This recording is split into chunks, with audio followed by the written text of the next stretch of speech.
munaku kati 3 only 3 days. I think that's a record broken. Twali luyimba ndowooza lwa Munnayuganda lwatuuseeko mu views ezo munaku meka otegedde in 3 days. Saabayimbi ogamba oti? Yali munange ogamba otya? Obulamu bulungi pozi obwo tawinza butaba bulungi gwoliko mikono gi trending everywhere. Alaali kyakabi nnyo oluyimba lwo ekyamazima nange kati lwantoloseeko emikono gyo yantoloseeko bannange sekulimba natadde oluyimba ne lutoloka luyimba lwa maanyi nnyo. It is trending on a very high speed to be honest. Wetwogerera tukebeddeyo nga luli mitwalo 21,200 naye like munaku kati 3 only 3 days. I think that's a record broken. Twali luyimba ndowooza lwa Munnayuganda lwatuuseeko mu views ezo munaku meka otegedde in 3 days. I want you to go and research. Naye nkyebaliza Katonda kyakabi nnyo. Yeah. When was the last time Obanti wafuli ofunyeko oluyimba trending aweruti? Muganda wange luno lutrendinze nnyo because lumenye record. Yeah, so it means luli ku top of the records. Yeah. Tezaatuuka ku record yakuba nti lukubye view. Indicator lwe lwafulumira nga ku YouTube Uganda nga tenabitegeera nnyo okitegeera nga si byakabi nnyo ne bifuka bufuusi byakabi. Just indicator lwagoyinga viral ku TV, ku radios okitegedde kuka kitegeera naye kati luno ku social platforms ate lwamaanyi nnyo ate ne ku radio kati lwamaanyi nnyo ku zi TV lwamaanyi nnyo. So yeah, kidayo ku kiri nti principal yakuwa amaanyi n'amasanyalaze era wekiri okitegeera definitely wekiri kuba enjawulo gambereze after that okitegeera nti n'abantu kati bannetanira nnyo nga Big Eye. Abantu nyimba zange baziviewinga mwana buli kimu kyakabi. I cannot explain everything naye buli kimu kyakabi nti naye kati ate nange binsobedde bro, you know that. Yeah. Oli kumanyi ga principal kyetuli wadda mu noob naye abayimbi baba wadde ennyumba ebwe bajja mugenda okubanga mulya mukole n'ennyimba ono ogenda togenda ani yagibawadde government ngebawaye mbunoki studio mugenda okubalira ennyimba zammwe buli kimu sebimanyi sinabimanya sinabiwulira gwabiŋŋambi kati swana byogerako because sebimanyi mboja babeera nga basula no babeera nga mukolerayo ennyumba kupowa ovudde waka n'ogenda n'okiringa awo n'okola oluyimba n'oddeeka n'opowa. Sinabimanya nze sijja byogerako byebimanyi nze ndi ku mikono gyo kati ebyo sebimanyi munange. Yeah. RDC Yavayo Anderson nagamba nti no, there is too much politics in the music industry. Mugenda kola mutya to avoid it, and what do you think should be done music okubeera nga ava mu politics? Politics is everywhere, not only in music. Sagala bekwase music mumwesonyiwe. Politics is everywhere. Nembasubozi gyali ne mu sports gyali. So saba bagambe mbo bayimbi no. Yeah. Dero tugendedde dero after today omuyimbi omu yavuddeyo n'agamba nti nno abanupu muyitiriza olugezigezi Catherine kusa tegamba abanupu muyina nnyo olugezigezi mupowe mukakane. Nja twogere ku nsonga enkulu saa twogere ku buli kimu olwokuba tuli ku interview naye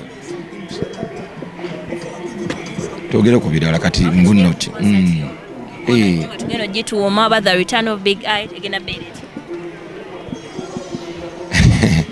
Leka naawe kati nze seta akagamba nti concert egenda bbeera etya kasita Big Eye ajja oba nzize ntya ne kasita mbagamba nti Big Eye azze oba live in concert oba Amasanyalaze oba Mikono juu kasita banga Big Eye yazze abantu bagamba twagala concert. Yeah.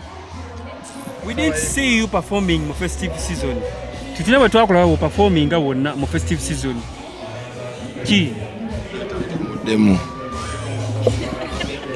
yalabika oba abeera mu nsi ki ayinza talina oyo olaba kati omuntu ng'oyo talina qualified kuba munnamawulire kati oyo tali qualified kuba munnamawulire because tamanyi he doesn't know era inofuna obudde ne yeebuza ku bamanyi n'akola ennyo research era simanyi nani amwa mulimu ku media house kwakolera because kati how could you ask that tetumala budde ku bintu kati ng'ebyo wamma genda maaso kati ate nze asinze gobuze ebyo nze asinze okubeera ku bivulu everywhere wamagenda maaso abasinga bagamba essaawa eno abantu bakusuusuuta naye omukwano gw'abantu bajja gulaba ng'obagambye nti konsati yiino oba maziga abantu lowooza banajja ne bakuwabira ojja kubabuuza kuba bye balina okujja kati ate bw'obuuza nze gwaye gwakubayita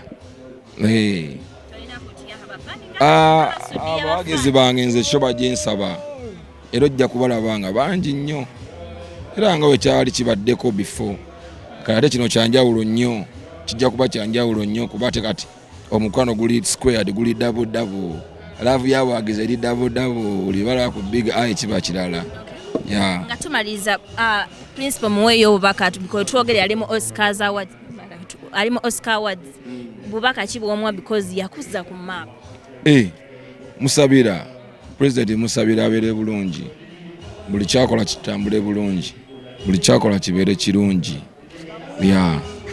musabira n'obukuumi obw'amaanyi